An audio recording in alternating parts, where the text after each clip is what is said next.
kinakailangan po natin ng sapat na numero, ng sapat na bilang sa Senado upang ipagtanggol natin si Tatay Digong at si Vice President Inday Sara Duterte.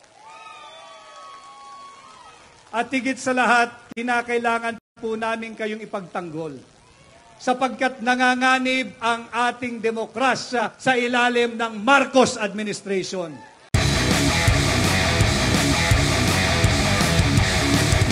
Nais ko munang pasalamatan si Tatay Digong sa kanyang napakagandang endorsement sa inyong lingkod. At ngayong gabi, kaming mga kandidato po ninyo, mga aplikante pagkasenador, binibigyan lang po kami ng pantay-pantay na oras na magsalita at makipag-ugnayan po sa inyo. At ngayong gabi, alam ko naman na may nagdiriwang ng kanyang kaarawan, kaibigan kasama natin sa Duterte. Batiin natin ang happy birthday si Senador Pastor Apollo Quiboloy. At dahil birthday ho ni Pastor, ako'y mapalad sapagkat nauna po ako sa sequencing kay Senador Bato magsalita. Alam mo ninyo si Senador Bato, napakahirap sundan magsalita. Dadaanin ka sa kanta, napakagaling kumanta. Hindi pala kontento, napakahusay sumayaw, malambot ang bewang. Bibigyan ka pa ng napakagagandang pagtalumpati. Kanya nung isang gabi ho, siya yung sinundan ko. Kako, hindi ko yata gabi ngayon sapagkat ang susundan ko magsalita ay si Senador Bato. Subalit ngayon, nauna ho ako sa kanya. But anyway, maraming salamat to sa inyong lahat. Ako po muli ay si Attorney Vic Rodriguez, number 56 sa balota, Pilipino, abogado, maisog.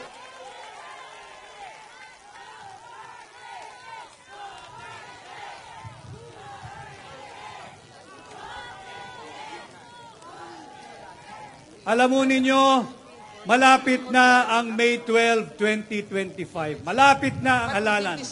Malapit na ang pagpili ninyo ng mga bagong senador na magkakatawan sa inyo sa Senado.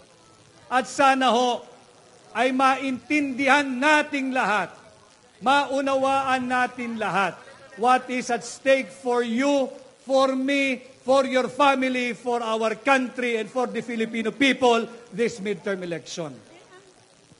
Ang ating pong bansa ay lugmok na sa utang.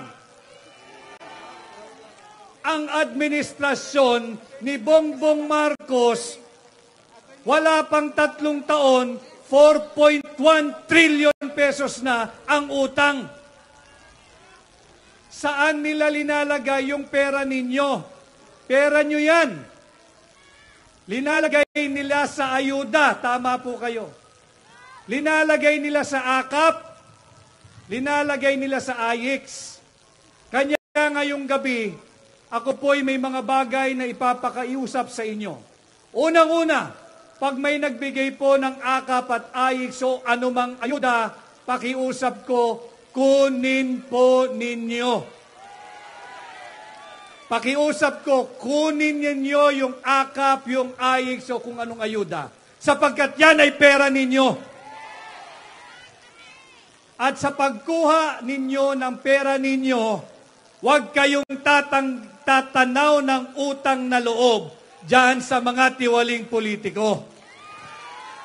Huwag kayong tatanaw ng utang na loob, hindi dahil katulad nila tayo, mga ingrato. Hindi ho. Hindi kayo dapat tumanaw ng utang na loob sapagkat matatalino na ang mga Pilipino. Alam nila na pera nila yan at ayaw na nating magpabudol muli sa Marcos administration. Pangalawang ipakikiusap ko sa inyo, tulungan po ninyo ang Duterte. Vote straight Duterte.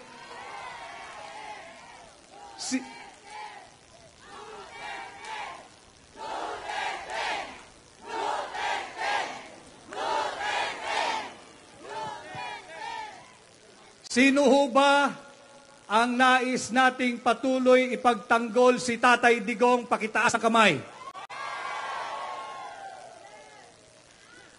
Sino rin ho rito ang nais naming ipagtanggol patuloy si Vice President Inday Sara Duterte? Pakitaas ang kamay.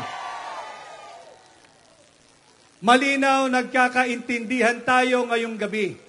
Kinakailangan po natin ng sapat na numero, ng sapat na bilang sa Senado upang ipagtanggol natin si Tatay Digong at si Vice President Inday Sara Duterte. At higit sa lahat, kinakailangan po namin kayong ipagtanggol sapagkat nanganganib ang ating demokrasya sa ilalim ng Marcos administration. Huwag ninyong kalilimutan, sa May 11, 2 buwan na, magdadalawang buwan na, simula ng pinagkait nila kay Tatay Digong ang kanyang karapatang pantao. May 11, huwag niyong kalilimutan.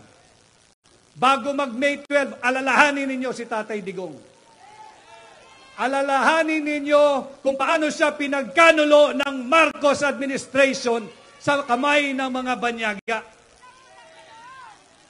Huwag ninyong kalilimutan. Nang sa ganon, pagtungo po ninyo sa mga presinto ninyo ng susunod na araw, May 12, sariwa sa inyong isipan, sa inyong puso, sa inyong damdamin, sa inyong diwa, kung paano nila sinalbahe at ipinagkanulo ang kapwa natin Pilipino na ang pangalan ay Rodrigo sa kamay ng mga naglalaway na banyaga diyan sa ICC.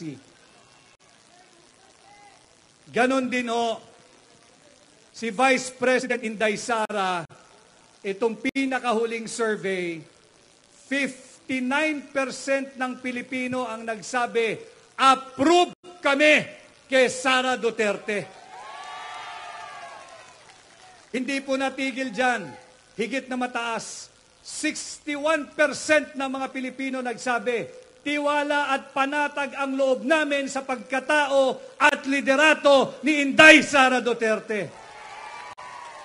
Yan ba ang Vice Presidente na dapat i-impeach ng mga tiwali at elitistang kongresista?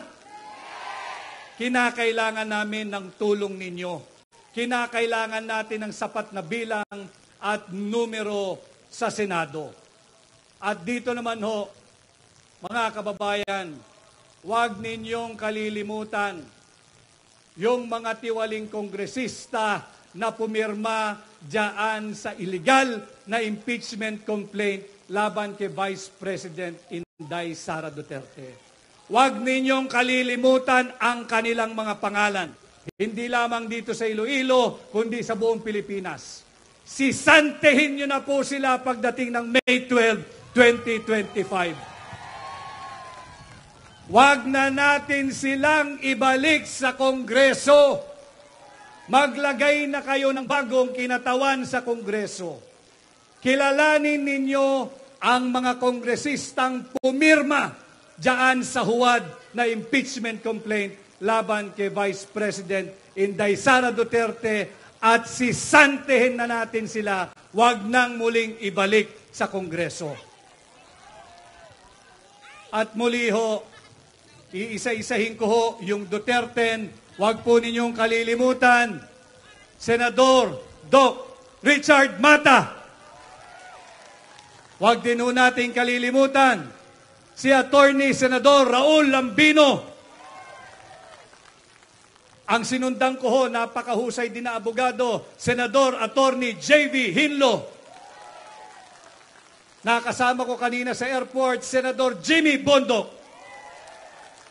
Huwag nating kalilimutan, aking kaibigan, si Senador Philip Ipe Salvador. Siyempre, ibabalik natin sa Senado, Senador Bongo. Ibabalik natin sa Senado, Senador Bato de la Rosa. Idadalhin natin sa Senado, napakagaling na mambabatas, Senador Dante Marcoleta. At siyempre, ang nagdidiriwang ng kanyang 53rd birthday ngayong gabi, number 53, sa balota, Senador Pastor Apollo Quiboloy. At muli ho, huwag ninyong kalilimutan ang inyong lingkod, number 56 sa balota. Madali hong tandaan ang aking numero, 56. 56, hindi po siya utang. 56, hindi siya pautang. 56, hindi siya pabigat. 56, kolektibo nating puhunan tungo sa mabuting lipunan. Tulungan po ninyo kung ipangampanya sa inyong kaibigan, kamag-anak, kasambahay, kakilalang Pilipino saan man pong bahagi ng mundo.